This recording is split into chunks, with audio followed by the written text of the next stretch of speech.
Au moment où les résultats de l'élection présidentielle du 12 octobre dernier seront vraisemblablement rendus le 23 octobre prochain, jamais depuis 1992, aucun scrutin présidentiel n'aura suscité autant d'engouement que celui de cette année.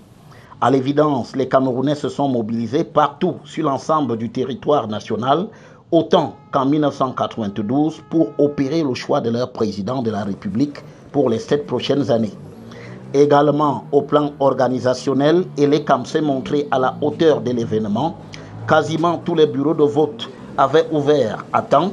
Les bulletins de tous les candidats existant en quantité suffisante, le dépouillement se faisant dans une atmosphère de transparence, même si, tache noire au tableau, de nombreux cas de fraude impliquant ces agents ont été répertoriés.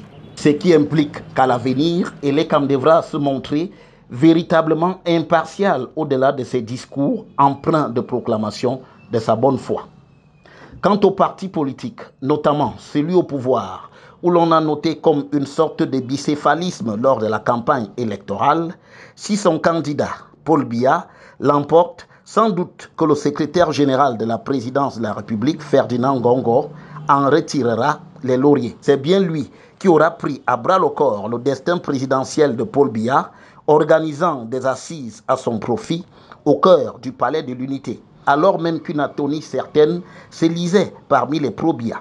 Seulement alors, si victoire il y a, il faudra bien noter dans ce camp-là qu'il ne pourra pas être fait l'économie de la réforme du code électoral, un engagement à prendre nécessairement dès le discours d'investiture, au risque à la longue de mettre le feu au Cameroun, si les scrutins devaient continuer à se tenir dans ces conditions délétères. Dans le camp de l'opposition, la grande surprise aura été Issa Chiroma Bakari, qui a incontestablement engrangé les suffrages d'une majorité de Camerounais attachés à l'alternance, au sommet de l'État et souverain en la matière.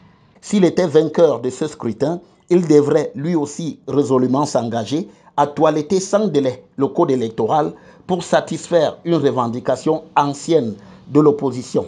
Revendication à propos de laquelle les propositions foisonnent déjà depuis plusieurs années. À l'évidence, à l'issue de la présidentielle du 12 octobre dernier, une certitude se dégage. Le Cameroun ne peut plus se permettre l'obscurantisme électoral qui est le sien actuellement.